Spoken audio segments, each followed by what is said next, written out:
Bonjour à tous. Donc aujourd'hui, j'ai envie de parler d'un sujet qui est très présent dans ma vie. Si vous avez écouté les autres épisodes, j'en reparle ici et c'est ma réalité d'être un parent solo, une maman solo. Je crois que c'est une situation que plusieurs vivent aujourd'hui en 2025. Pour moi, être maman solo, c'est vraiment tout porter seul. Tout faire seul, tout gérer seul. Et c'est une grosse charge qu'on porte sur nos épaules. C'est pas pour rien qu'en massothérapie, je vois à peu près 100% de mes clients avec des douleurs aux épaules. La charge, elle est trop lourde à porter. Pour vous mettre un peu en situation, j'ai été presque 4 ans avec le père de mon garçon. Il était dans l'armée à Valcartier, alors on s'est acheté une maison là-bas et c'est à cet endroit-là que nous avons eu Jake. Après 2 ans ensemble, j'ai commencé à lui parler d'avoir des enfants. Pour moi, ça a toujours été quelque chose d'important, puis j'ai toujours voulu avoir des enfants jeunes. Par contre, pour lui, sa priorité, ça a toujours été sa carrière. Donc, on en a parlé beaucoup, puis à un moment donné, il m'a dit oui, on peut commencer à essayer. Mais à ce moment-là, je pense que dans sa tête, il pensait pas que ça serait aussi rapide et que ça fonctionnerait du premier coup. Donc, ça a été une grosse claque dans son visage pour lui d'apprendre que j'étais enceinte à ce moment-là. Si je reviens au moment précis où j'ai senti que j'étais seule en train de devenir maman, je pense que c'est vraiment au moment où je lui ai annoncé que j'étais enceinte. Instantanément, j'ai senti que j'allais être seule pour tout ce qui s'en venait. Je l'ai su, je l'ai vu, puis je l'ai ressenti, là, vraiment que j'allais être seule. Pas dans ses mots, mais dans son non-verbal. Dans sa présence qui était absente. Dans cet espace de recul, de fuite qu'il a pris, comme si cette réalité-là faisait pas son affaire. Et dans les jours qui ont suivi, ça s'est confirmé. Il s'est réfugié encore plus dans les jeux vidéo. Le soir, je me couchais toute seule. Il était pas là, ni physiquement, ni émotionnellement. Et je me souviens très clairement m'être dit, ça y est. Je vais passer ces moments-là toute seule. Donc, j'ai dû porter seule.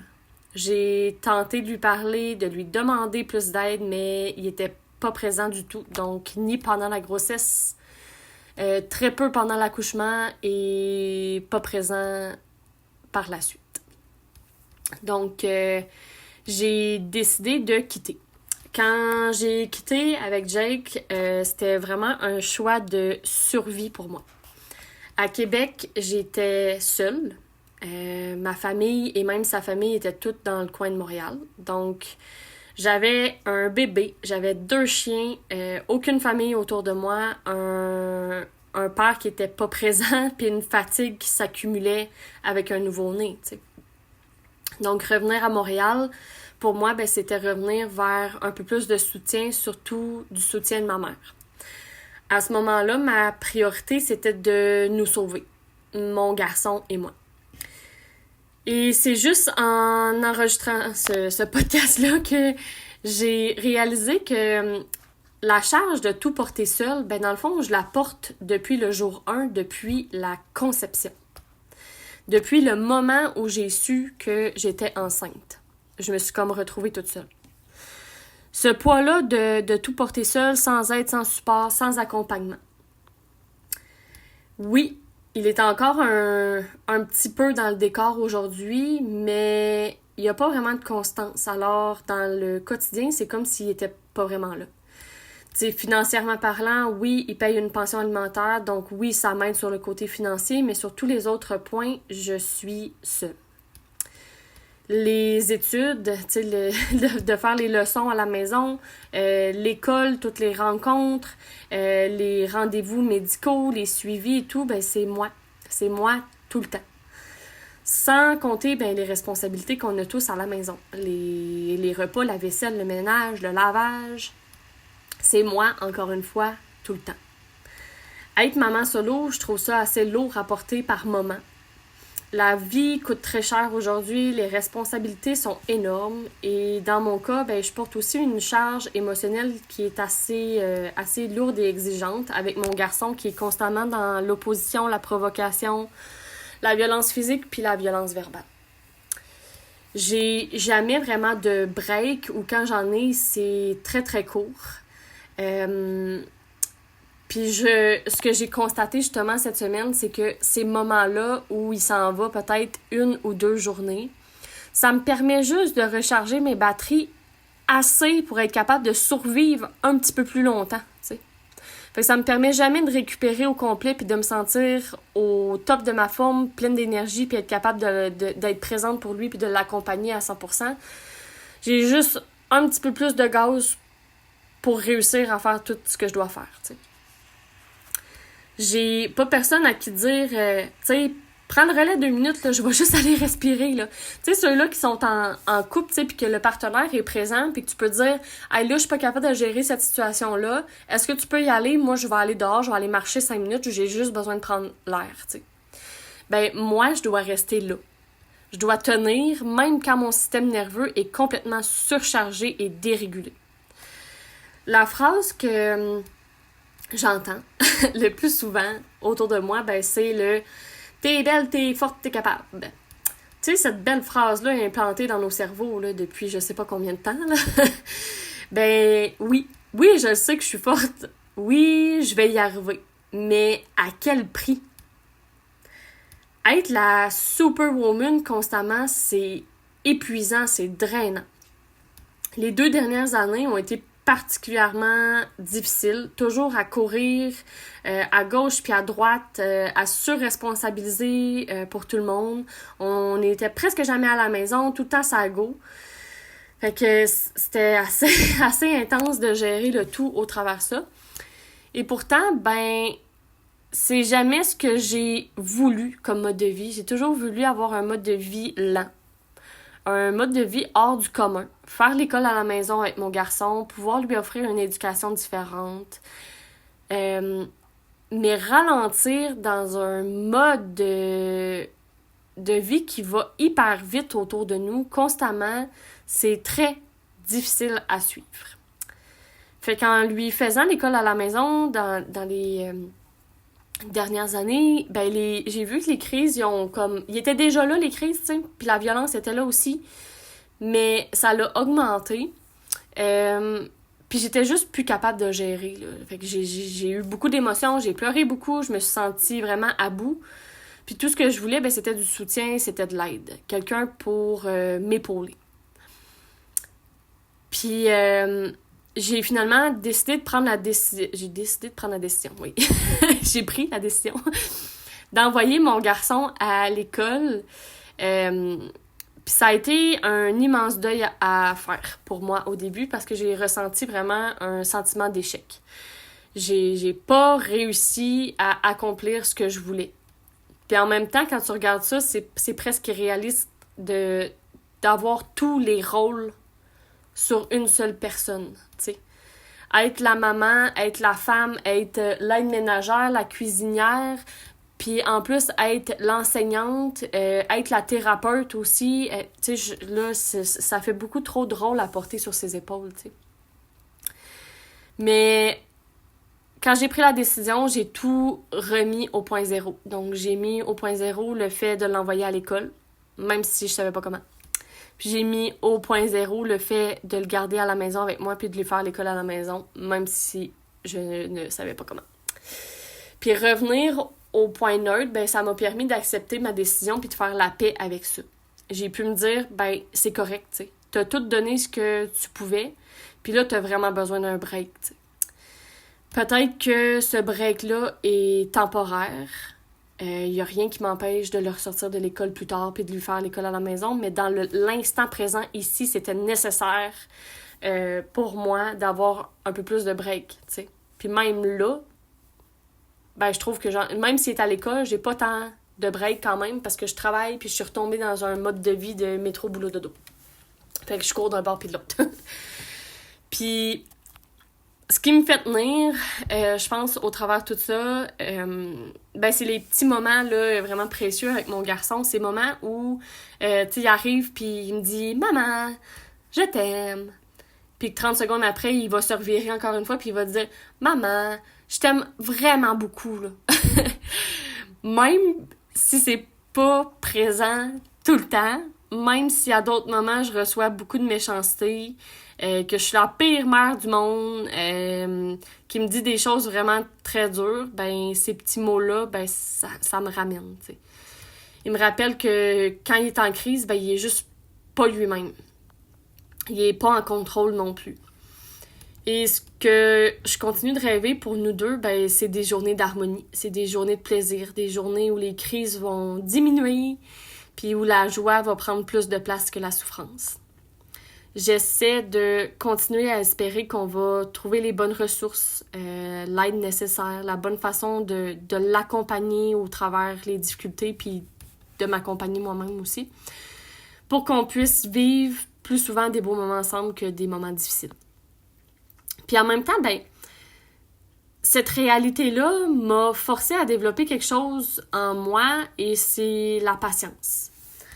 Puis même si aujourd'hui, je me trouve impatiente face à certains comportements, les gens autour de moi me disent que je suis très patiente avec Jake.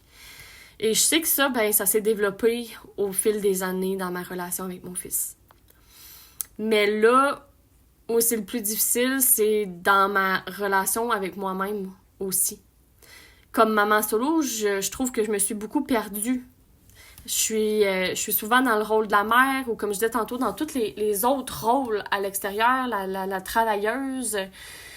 Mais la femme, elle est moins là, tu sais. J'ai l'impression que ça s'est effacé par moments. Puis je pense que c'est une réalité pour beaucoup de femmes aussi. On se perd comme femme pour réussir à tenir tous les autres rôles. Puis pour moi, ben, me retrouver comme femme, ça passe beaucoup par retrouver ma féminité. Retrouver ma polarité féminine. En étant maman solo, je suis constamment dans ma polarité masculine. Tu sais, c'est faire, tout le temps. Régler, organiser, porter toutes les choses, faire. Fait qu'il y a très peu d'espace pour juste être. Fait que j'aimerais ça, tu sais, avoir plus de temps pour moi, plus de temps de repos, du répit, du silence, juste du silence. Retrouver ma sensualité aussi, ma douceur, mon rythme. Mais c'est difficile quand on n'a pas vraiment de répit, quand on est pris dans le métro boulot dodo, comme je disais tantôt. Les enfants partent à l'école le matin, on va travailler, on revient, les enfants reviennent, on rentre dans la routine, les tâches au travers de ça, faire les repas, tatata, ça finit plus, tu sais. Puis là, oups, la journée a fini, puis on recommence la même affaire le lendemain. C'est un modèle de vie que j'ai jamais voulu avoir, puis j'ai toujours voulu ralentir, comme je disais tantôt, puis aujourd'hui, je sais que je suis juste en mode survie, tu sais. Ce mode de vie-là m'aide juste à survivre. Puis il y a une partie de moi qui, des fois, regrette d'avoir fait ces choix-là. Je me demande souvent comment j'aurais pu faire autrement, tout en sachant que j'avais pas les ressources là, pour y arriver toute seule, tu sais. Si je pouvais rêver d'un autre modèle de société, ben la première chose que je souhaiterais, c'est qu'on ralentisse. On vit dans une société qui est constamment dans le faire, dans le go. On travaille pour payer, on paye pour survivre. Puis au final, on vit plus vraiment, tu sais. On survit tout simplement. Quand tout le monde est en surcharge, ben c'est normal qu'il n'y ait pas d'aide et d'entraide autour. C'est pas parce que les gens veulent pas aider, c'est parce qu'ils sont déjà épuisés eux-mêmes. Fait que comment on pourrait redonner autour? Fait qu'on devrait avoir un peu plus de ressources, plus d'aide, plus d'entraide, mais la réalité, c'est que beaucoup de services autour sont également payants, puis quand t'arrives déjà pas financièrement, ben tu t'arranges toute seule encore une fois, puis t'es la femme forte qui va tout porter, puis qui va avoir une trop grosse charge sur ses épaules. Je crois qu'on va devoir changer aussi les choses. Pour moi, l'aspect de la communauté, ben ça m'a toujours fait vibrer, puis j'ai toujours voulu faire partie d'une communauté qui s'entraide. Je crois que, tu sais, aujourd'hui, on est rendu très, très individualiste. On fait toutes nos affaires, chacun de notre bord. Je crois qu'on va devoir revenir à ça, à l'aspect, tu sais, du clan, du groupe qui s'unit, qui s'entraide, qui fait du troc également. On utilise nos points forts pour s'aider au lieu de tout faire tout le temps seul. Tu sais, avoir un soutien réel, là, pour vivre et non juste survivre dans ce monde-là. Parce qu'à force de tout porter seul, ben on s'épuise puis on s'enfonce. Puis quand je regarde autour de moi, je me fie beaucoup, tu sais, à mon cercle d'amis, puis beaucoup font l'école à la maison. Il y a des mamans solo, il y a des mamans en couple. Et ce que j'observe, c'est peu importe la situation, la charge repose presque toujours sur la femme. Pour les mamans solo, c'est évident. Tu sais, toutes les charges sont là. Fait que la charge financière, la charge mentale, la charge émotionnelle, tout est sur leurs épaules. Mais chez mes amis qui sont en couple, je vois souvent un peu le même déséquilibre. Tu sais, l'homme va porter la charge financière, il va aller travailler, mais la femme, elle va porter toutes les autres charges. La charge mentale, la charge émotionnelle, les enfants, la maison, les repas, le lavage, l'organisation, tout est sur ses épaules, puis souvent, il va falloir qu'elle porte la relation de couple toute seule aussi. Fait qu'on devient des femmes fortes, comme je disais tantôt, des superwomen, celles qui tiennent tout, puis à force de tout porter, on s'épuise, puis on tombe par terre, tu sais. Je sais que c'est pas comme ça dans toutes les familles, je veux pas généraliser pour tout le monde, tu sais, j'ai une amie aussi qui a 5 enfants, puis son conjoint est extrêmement présent. Il soutient, il participe, il est super engagé. Je sais que ça existe. Mais dans beaucoup de réalités que j'observe, le partage des tâches reste inégal.